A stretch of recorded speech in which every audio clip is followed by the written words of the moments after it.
হৰি ৰাম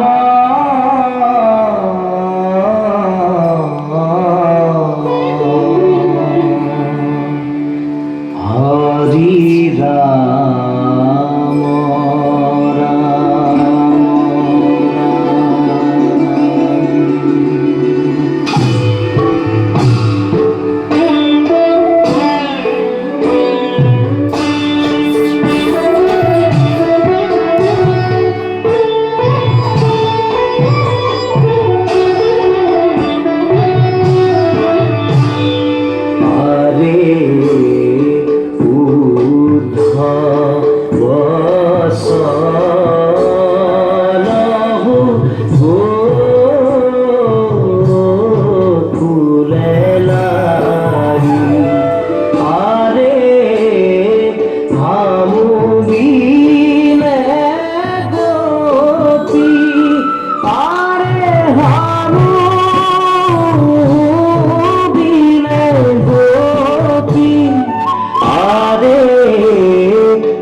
ৰাম অৱতৰিত হয় আমাৰ সকলোৰে জ্ঞাত এক মহান চৰিত্ৰৰ মাজেৰে যাক আমি প্ৰজাপিতা ব্ৰহ্মাৰূপে সম্বোধিত কৰোঁ।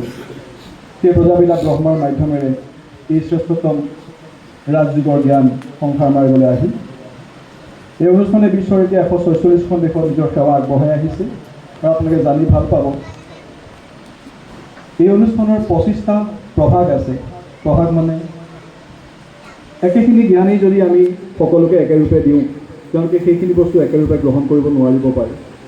কোনোবা এজন হাইলি এডুকেটেড হ'ব পাৰে, কোনোবা এজন ৰিলিজিয়াছ হ'ব পাৰে, কোনোবা এজন হয়তো কম শিক্ষিত হ'ব পাৰে, কোনোবা এজন সাধাৰণ শ্ৰেণীৰ ব্যক্তি হ'ব পাৰে, কিন্তু জ্ঞানটো সকলোৰে কাৰণে ঈশ্বৰ স্নেহ সকলোৰে কাৰণে সম অধিকাৰ আছে। যাতে সমাজৰ সকলো বৰ্গই যাতে এই ঈশ্বৰীয় স্নেহক ৰাজযোগক আয়ত্ব কৰিব পাৰে তাৰ কাৰণে এই অনুষ্ঠানে 25টা ইয়াৰ প্ৰভাগ বনাইছে। তাৰ দুটামান প্ৰভাগ হৈছে ডক্টৰসকলক লগ, তেওঁলোকৰ কাৰণে এটা ডক্টৰী প্ৰভাগ, জুৰিষ্টসকলক লগ, জুৰিষ্ট প্ৰভাগ, গাঁৱৰ খিলঞ্জীয়া মানুহসকলক লগ, এটা ৰুৰেল প্ৰভাগ, গ্ৰাম্য প্ৰভাগ, খেতিয়কসকলক লগ, তাৰ কাৰণে এগ্ৰিকালচাৰ উইংছ আছে। এনেকৈ আমাৰ প্ৰতিটো বিভাগ যাতে সমাজৰ কোনো বৰ্গ যাতে ৰৈ যাব নোৱাৰে, শিক্ষকৰ পৰা আদি কৰি বিজ্ঞানীৰ পৰা আদি কৰি সকলো বৰ্গকে সামৰি পেলাই এই অনুষ্ঠানটোৱে সকলোকে সৰ্বস্তৰত নিজৰ ৰাজযোগৰ শিক্ষা দি আহিছে। এই অনুষ্ঠান আমাৰ যোৰহাটলৈ অহা দিন হ'ল, আজি 40 বছৰেই হ'ল। আজি বা 40 বছৰৰ আগত এটা সুন্দৰ মুহূৰ্ত আহিছিল যি সময়ত সদূৰ আমাৰ হেডকোৱাৰ্টাৰ মাউণ্ট আবুৰ পৰা এগৰাকী নিমিত্ত বেহেনক লতা বেহেনজীক দায়িত্ব অৰ্পণ কৰি এই যোৰহাট জিলালৈ পঠিয়াইছিল আৰু তেখেতৰ তত্ত্বাৱধানতেই আজি 40 বছৰে যোৰহাট জিলাকে ধৰি যোৰহাট গোলাঘাটত ধৰি প্ৰায় 18টা ইয়াৰ সেৱা কেন্দ্ৰ আছে আৰু 18টা সেৱা কেন্দ্ৰত আমি হিচাপ কৰি চালে হয়তো 5ৰ পৰা 6,000 আত্মা 6,000 মনুষ্যৰ লগত জড়িত হৈ সুন্দৰভাৱে ৰাজযোগৰ পৰীক্ষা লৈ আছে। আৰু পূৰ্বৰ বিষয়ে যদি আমি আহোঁ মনত পৰে মাক দেউতাকে আত্মা পৰমাত্মাৰ সন্ধানত আছে, এনেকুৱা হ'ব পাৰে, মই হ'বই বুলি কোৱা নাই। আপুনি ঘৰলৈ ঘূৰি গৈছে, আপোনাৰ ল'ৰা বা ছোৱালী ৱাইফাই পাছৱৰ্ডৰ সন্ধানত আছে। এইটো কিন্তু জীৱনৰ বাস্তৱ সত্য। আপুনি আত্মা পৰমাত্মাৰ সন্ধানত, জীৱনৰ লক্ষ্যৰ সন্ধানত, আপোনাৰ ল'ৰা ছোৱালী ৱাইফাই পাছৱৰ্ডৰ সন্ধানত। আপুনি যোৱাৰ লগে লগে আপুনি যদি লুকুৱাই আহিছে, আপুনি যদি কাৰা অভিভাৱক, আপোনাৰ লগতো এখন খং উঠি হ'ব পাৰে। মই হ'ব পাৰে বুলি কৈছোঁ, হ'বই বুলি কোৱা নাই। গতিকে জীৱনত প্ৰতিগৰাকী মানুহে কেতিয়াবা কিছুমান কথা সন্ধান কৰি থাকে। জীৱনক পাছৱৰ্ডটো যদি টানকৈ দিয়ে ৱাইফাই বা মোবাইলৰ, বিচাৰি পোৱা যিমান দিগদাৰী, তাতকে কিন্তু মন থাকিলে চন, বাকৰি মাটিতেই ধন। সকলো কথাতে আছে, where there is a will, there is a way, ইংৰাজীটো আছে। গতিকে আপোনালোকে যিটো বদ্ধপৰিকৰ হৈ দৃঢ়তা লৈ আগবাঢ়ি পেলাই এইটো অনুষ্ঠানৰ লগত সংযুক্ত হৈছে, আৰু সংযুক্ত হোৱাই নহয়, ইয়াৰ লগত বিশেষকৈ আপোনালোকৰ এই শৃংখলাবদ্ধতা পৰিশীলিত ৰুচিবোধৰ বাহিৰেও আপোনালোকে যেনেকৈ আৰম্ভ কৰিলে, মই ক'লো গুৰু দুজনৰ কথাৰে, সেই কথাটোৱে প্ৰমাণ কৰে যে অসমৰ স্বাভিমানৰ সমলৰ লগত আপোনালোক কেতিয়াও বিচ্ছিন্ন হোৱা নাই, আপোনালোক অভিন্ন হৈ আছে।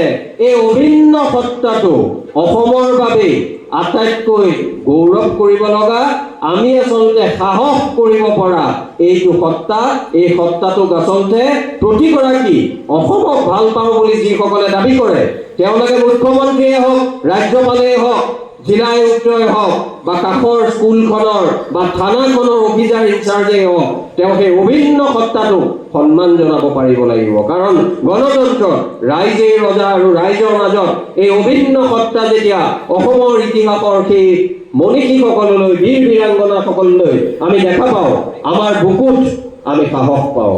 আৰু সাহস এইভাবে পাওঁ, জীৱনৰ অৰ্থ আমাক তেওঁলোকেও কৈ থৈ গৈছে। বৰগীতৰ মাজতে কৈছে, যত জীৱ জংগম কীট পতংগম অগণগ জগতেৰি কায়া।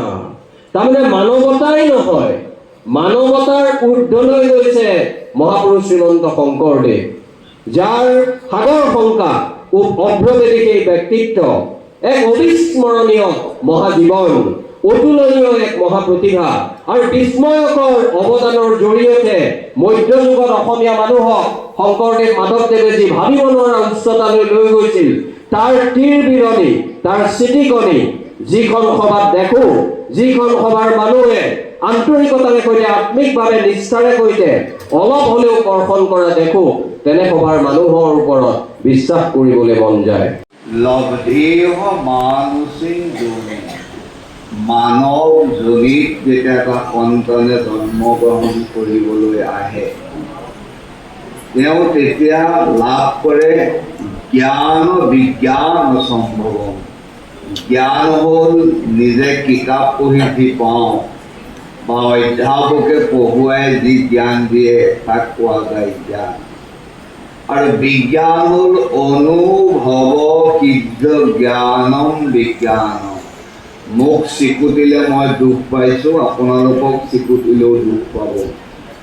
এই যিটো অনুভৱৰ দ্বাৰাই সিদ্ধি কৰা হয়, তাক কোৱা যায় বিজ্ঞান, বা প্ৰমাণিত জ্ঞানম বিজ্ঞানম। যিটো প্ৰমাণ কৰি সিদ্ধি কৰা হয়, তাক কোৱা যায় বিজ্ঞান। এনে জ্ঞান আৰু বিজ্ঞানযুক্ত মানৱ শৰীৰ পাই আত্মানং যো ন বুধ্যতে, আত্মানং যো ন বুধ্যতে, মই কোন, মই ক'ৰ পৰা আহিছোঁ, মই ক'লৈ যাম, মোৰ কৰণীয় কি, এই নিজক নিজে উপলব্ধি কৰিব নোৱাৰিলে ন কশ্চিৎ ক্ষেমমপ্নুয়াৎ, তেওঁ কেতিয়াও মংগল সাধিত নহয়। আমাৰ ভগৱানে চাৰিটা গুণৰ উপৰিও জ্ঞান আৰু বিজ্ঞান দুটা বস্তু দিলে, কিন্তু এটা বস্তু আমাৰ পৰা কাঢ়ি লৈ গ'ল। কি লৈ গ'ল? গছৰ পৰা ক্ৰমাগত হিচাপে আহি আহি বান্দৰলৈকে সকলোৰে জন্মটো, পৰজন্মটো ভগৱানে নিৰ্ণয় কৰে। এজন যাৰ নাম আছিল যীশুখ্ৰীষ্ট, যাৰ নাম আছিল হজৰত মহম্মদ, যাৰ নাম আছিল ইব্ৰাহিম, যাৰ নাম আছিল গৌতম বুদ্ধ, সকলোৱে কৈ গ'ল, হে প্ৰভু তোমাৰ কোনো অন্য ৰূপ নাই, তুমি এক নিৰাকাৰ শক্তি। সেই নিৰাকাৰ শক্তিক লগত লৈ এটা অনুষ্ঠান জন্ম হৈছিল আজিৰ পৰা 90 বছৰ আগত। আৰু সেই অনুষ্ঠানৰ জন্মৰ পাছতেই এই অনুষ্ঠানটোৱে কি ধৰণে নিজৰ কৰ্ম কাজ আগবঢ়ালে আৰু ইয়াত কি বস্তু আছে, মই মাত্ৰ 5 মিনিটৰ ভিতৰত আপোনাক জনাব বিচাৰোঁ। সকলোৱে ধ্যানপূৰ্বক চালে সকলোৱে বুজি পাব। আহক সেই অনুষ্ঠানটোৰ মাজলৈ আমি সোমাই যাওঁ। প্ৰজাপিতা ব্ৰহ্মাকুমাৰী ঈশ্বৰীয় বিশ্ববিদ্যালয় যি এক সম্পূৰ্ণৰূপে আধ্যাত্মিক যাত্ৰা, এই যাত্ৰাত কোনো প্ৰকাৰে কোনো ধাৰ্মিক যাত্ৰা নাই। এই অনুষ্ঠানৰ মাজত আমি হিন্দু, খ্ৰীষ্টান, ইছলাম, বৌদ্ধ সকলোৱে একেৰূপে ধৰ্মৰ ঊৰ্ধত গৈ আধ্যাত্মিক ৰূপে আমি নিজক একত্ৰিত কৰোঁ। আৰু আধ্যাত্মিক শব্দটোৰ আমাৰ ইয়াৰ মূল ডেফিনেশ্যন হ'ল সংজ্ঞা হ'ল। এইটো এটা এছিয়াৰ সৰ্ববৃহৎ হল, আপুনি গম পাব। ই এটা গিনিছ ৰেকৰ্ডত থকা এটা বৃহত্তম হল, যিটো হ'ল আমাৰ 25,000 বা 23,000 ভাই বহেন একেলগে বহি ঈশ্বৰ প্ৰাপ্তিৰ সন্ধানত বহে আৰু ঈশ্বৰ প্ৰাপ্তিৰ অনুভূতি কৰে। তাৰপিছত দেখুৱাইছে চাওক, নাৰী শক্তিৰ এক সবল উৎক্ষেপণ বুলি কওঁ, প্ৰক্ষেপ বুলি কওঁ পিতা পৰমাত্মাৰ দ্বাৰা। মই অকণমান সৰু শব্দ এটা আপোনাক ক'ব বিচাৰোঁ, সেইকাৰণে ক'ব বিচাৰোঁ, নাৰীৰ গৰিমা যি ভাৰতভূমিত ইমানেই প্ৰবল, সেই নাৰীৰ ওপৰত যেতিয়া অত্যাচাৰ হয়, তেতিয়াই সমাজখনৰ কাৰণে, দেশখনৰ কাৰণে, জাতিটোৰ কাৰণে ইয়াৰ বৰ লজ্জাজনক, বৰ দুখদায়ী কৰ্ম হয়।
আচৰিত হ'ব ক'লে মন কৰিব, স্বয়ং শ্ৰীকৃষ্ণয়ো থানেশ্বৰ